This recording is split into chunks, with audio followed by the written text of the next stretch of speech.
ये कहीं ना कहीं इंतजार भाई की जो दाढ़ी कटवाने की बात है, इसको आप बिहार एंगल से ही जोड़ के चले। एक तरफ ये अपने आप को हिंदुओं का मसीहा कहता है और मैं आपको कहना चाहता हूं कि नहीं ये हिंदू का मसीहा है न ये मुसलमान का मसीहा है।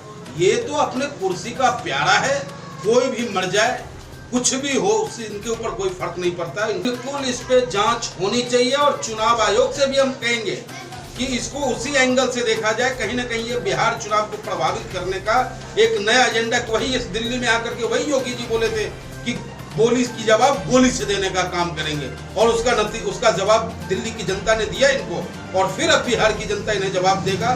जो ये कट्टरता और बेमनस्ता की जो बात करते हैं वो स्वीकार नहीं करेगा बिहार। और कह दे कि लालू जी का लाल और भाजपा का काल है वो तेजस्वी जो है ना, लालू जी का लाल और भाजपा का काल और निश्चित रूप से भारतीय जनता पार्टी का इस बार बिहार से सुपड़ा साफ होने जा रहा है। रोजगारों को 2 करोड़ रोजगार देने की बात हो या नोटबंदी से देश में काला धन आने की बात हो, चारों तरफ तो ये फैल रहे हैं। इनसे अगर आप कोई भी सवाल का जवाब ले लो कि साहब आप चुनाव में ये वादा किए थे आपने इसको पूरा किया, ये तुरंत कह देंगे कि जी पिछले सरकार की कमी की वजह से नहीं हुआ है। स्टैंड बदलने का सवाल ही पैदा नहीं होता है। पहले भी मैंने कहा था कि इंतजार भाई की दाढ़ी नहीं कटी है, वो हर हिंदू भाई की चुटिया और तिलक मिटने की तैयारी समझे आप।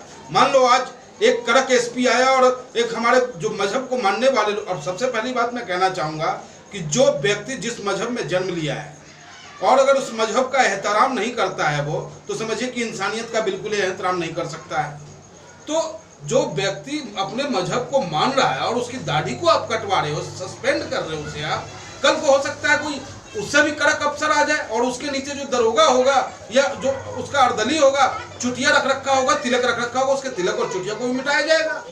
तो ये परिपाटी बिल्कुल गलत है और कहीं ना कहीं इसको आप बिहार चुनाव से जोड़ के देखिए, क्योंकि योगी जी जा रहे हैं यहाँ से, बार बार वहां चुनावी सभा को संबोधित कर रहे हैं और उनके संबोधन में वही उग्रता है, वही विचारधारा, कट्टरता की विचारधारा और कहीं ना कहीं ये मैसेज दे। जी हाँ, बताइए, हमें चाहिए रोजगार, हमें चाहिए कारोबार, हमें चाहिए कि रोजी रोटी की समस्या का समाधान, और ये बात करते हैं पाकिस्तान की। और जब चाइना पे हम इनसे सवाल करते हैं तो जवाब नहीं देते हैं। रक्षा मंत्री से सवाल करूं तो जवाब कृषि मंत्री देंगे, कृषि मंत्री से सवाल करूं तो पर्यटन मंत्री जवाब देते हैं इनके। तो ये तो इनकी स्थिति है। तो ये कहीं ना कहीं इंतजार भाई की जो दाढ़ी कटवाने की बात है, इसको आप बिहार एंगल से ही जोड़ के चले, क्योंकि ये फायर ब्रांड जो हिंदू नेता का जो छवि लिए चल रहे हैं, और आज मैं कहना चाहता हूं इन फायर ब्रांड हिंदू नेताओं से और उस भारतीय जनता पार्टी और डबल इंजन की सरकार से कि आज किसकी दम पर, किसकी सह पे मुंगेर के अंदर में हिंदू भाइयों की हत्याएं करवाई गई। क्या ये जनरल डायर जैसी स्थिति नहीं है? कई हिंदू भाई मारे जा चुके हैं वहां पे। क्या हिंदुस्तान में और बिहार में अपने मजहब को मनाने की आजादी नहीं रह गई है किसी के पास? वही तो मैं, एक तरफ ये अपने आप को हिंदुओं का मसीहा कहता है और मैं आपको कहना चाहता हूं कि नहीं ये हिंदू का मसीहा है न ये मुसलमान का मसीहा है। ये तो अपने कुर्सी का प्यारा है, कोई भी मर जाए कुछ भी हो उससे इनके ऊपर कोई फर्क नहीं पड़ता, इनका कुर्सी बस सुरक्षित रहना चाहिए। और वही हिंदू नेताओं ने आज माता रानी का जो विसर्जन था, मां नवदुर्गा का, उस विसर्जन में इस तरीके से उस भाजपा सरकार की पुलिस ने उपद्रव मचाने का काम किया, तांडव करने का काम किया, जिसमें कि कई हिंदू भाई हमारे मारे जा चुके हैं। 5-6 का तो सूचना आ चुका है और कई घायल हैं जो कभी भी मर सकते हैं। बिल्कुल इस पे जांच होनी चाहिए और चुनाव आयोग से भी हम कहेंगे कि इसको उसी एंगल से देखा जाए। कहीं ना कहीं ये बिहार चुनाव को प्रभावित करने का एक नया एजेंडा कि मैं हूं। आपको याद होगा कि वही इस दिल्ली में आकर के वही योगी जी बोले थे कि गोली की जवाब गोली से देने का काम करेंगे और उसका जवाब दिल्ली की जनता ने दिया इनको और फिर अब बिहार की जनता इन्हें जवाब देगा। जो ये कट्टरता और बेमनस्ता की जो बात करते हैं वो स्वीकार नहीं करेगा बिहार। देखिए अनुराग ठाकुर, जोश होना बहुत जरूरी है लेकिन युवाओं में होश का भी होना बहुत जरूरी है। अगर होश नहीं होगा तो उसे पागल करार दिया जाएगा और वही हालात अनुराग ठाकुर जी का है।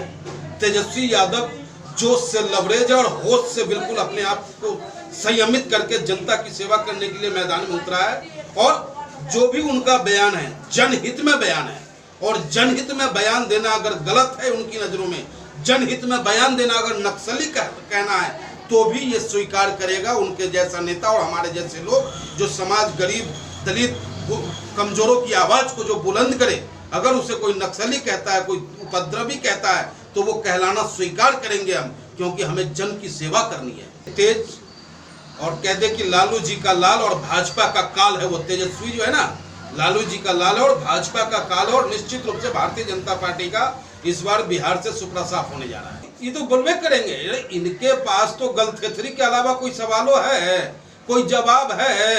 अरे अगर मेरा नेता अखिलेश यादव कहा चुनाव से पहले कि हमारा सरकार बनेगा तो हम लैपटॉप देंगे, समाजवादी पेंशन योजना देंगे, 1090 महिला पावर सुरक्षा देंगे, इस तरीके का जो भी हमने वादा किया था 100 में से 100 पूरा करके दिया।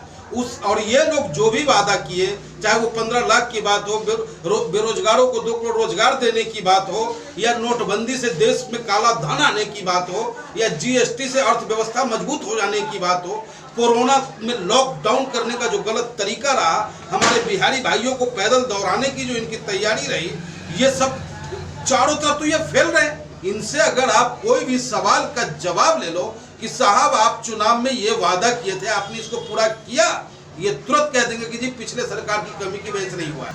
100% जुमला है ये। और देखे नहीं, जब तेजस्वी जी बोले कि हम 10 लाख लोगों को रोजगार देंगे और वो भी सरकारी, तो यही लोग कहने लगे कि कहाँ से देगा भाई, पैसे नहीं है, कैसे होगा है। और फिर तो अपना मैनिफेस्टो में जोड़ देता है कि 19 लाख देंगे, हम 10 लाख नहीं दे सकते, बिहार के खजाना में पैसा नहीं है, तेरे पास इतना पैसा है कि तू 19 लाख लोगों को दे देगा है। तो ये सब बड़गलाने वाली बात है, लेकिन बिहार की जनता बड़गलाने वाला नहीं है साहब। इस बार एकदम मन बना लिया है, इरादा बुलंद है, एकदम जो है इनका सुपड़ा साफ करके जो है, और बिहार जो है हमेशा देश का नेतृत्व किया है, अब करेगा। इस बार तेजस्वी यादव जो है, अब सोच सकते हैं कितनी घटिया मानसिकता के लोग हैं ये, सठिया गए हैं ये। इनका उमरवा भी जो है ना उस पोजीशन में आइए गया है। और दूसरा बात, जहां जहां भी भाजपा की सरकार है, बिहार नहीं, जिस अभी देख लीजिए फरीदाबाद में देखे ना, निकिता तोमर की हत्या होती है, उसके परिजन 1 साल पहले 2018 में कंप्लेंट करता है। अगर पुलिस कार्रवाई किया होता तो आज निकिता आपकी बेटी नहीं मारी जाती, हमारी बेटी नहीं मारी जाती। उत्तर प्रदेश में रोजाना बहू बेटी का कितना सम्मान हो रहा है, देखिए रहे हैं। और बिहार में जो बचल खुचल था, ये पलटू चाचा जो है एकदम में इनका दिमाग सठिया गया, और वो शब्द हम बोल भी नहीं सकते हैं जिस शब्द का इस्तेमाल राजमाता राबड़ी देवी के लिए किया है इन्होंने। के लोग जो है ना, इनका वो दंडात्मक कार्रवाई जो रहा है अपना लॉकडाउनवा में योगी जी का, उसको याद करेगा। बिहार के लोग जो है ना, जब यहाँ दूसरा वुहान बना दिया गया था आगरा में, उसको लोग याद करेगा। लोग याद करेगा कि क्वारंटीनवा में एक पार्ले जी के बिस्कुट के लिए भी लाठी खाना पड़ता था बिहारी को, वो सब याद करे पड़ेगा। और वो बिहारी जो बेचारा अपनी मेहनत से और अपने पैर के दम पर बिहार जाना चाह रहा था, तो योगी जी का पुलिस जो है ना लाठी चटका रहा था, वो सब याद करेगा। इनके झांसा में आने वाला, अरे जंगल राज क्या होता है भाई, तेरे से बड़ा जंगल राज कहाँ मिलेगा। जहाँ की हाईकोर्ट का अभी देखा नहीं संज्ञान लिया ना हाईकोर्ट, कहा नहीं कि भाई आप गौ मांस के नाम पर जो है गलत तरीके से लोगों को फंसाते हैं। नहीं, देखिए आजम खान राजनीति में, मैं साफ शब्दों में कहता हूँ, राजनीति में अगर किसी की कसम ईमानदारी की खाई जा सकती है तो वो शख्स है माननीय आजम खान साहब।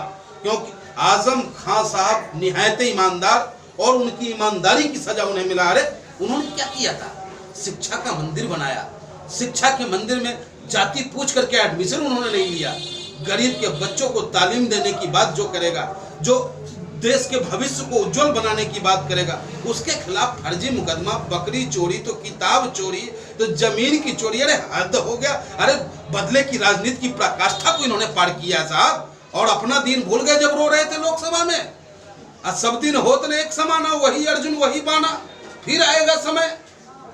आज हमारा कोई आजम खां का समय इतना बुरा नहीं हो गया है। कहां से कर रही है भरोसा साहब, भरोसा करती तो बताइए कितने शर्म की बात है कि हमारे देश के प्रधानमंत्री का पुतला रावण के रूप में जलाया जाए, कितने शर्म की बात है। नहीं देखिए, आप इसको पार्टी लेवल से मत देखिए, कांग्रेस कर रही थी या फलाना, किसान कर रही थी। किसान का दर्द की सरकार किसी की भी हो, जनता से बड़ा सरकार नहीं हो सकता है। जन से सरकार बनती है। जनता जब आक्रोशित हो जाए तो गद्दी हिलने में समय नहीं लगता है। राम मनोहर लोहिया जी ने कहा है कि जिंदा कौम 5 साल इंतजार नहीं करता, और पंजाब का किसान जो है पूरे हिंदुस्तान का पेट भरने का काम करता है साहब। और जो इन्होंने किसान विरोधी बिल लाया है, और हमारे देश के प्रधानमंत्री अगर 125 करोड़ वासी के प्रधानमंत्री बन के रहते तो इनका पुतला जलाने की हिम्मत किसी का नहीं होता। और न कोई, और आज वो जलाया भी है तो भी हम लोगों को तकलीफ हो रहा है, क्योंकि वो हमारे देश के प्रधानमंत्री हैं। लेकिन प्रधानमंत्री जी से अनुरोध करता हूं आपके माध्यम से कि प्रधानमंत्री जी, आप भाजपाई और अंधभक्तों के प्रधानमंत्री न रहें, आप पूरे हिंदुस्तान के प्रधानमंत्री हैं।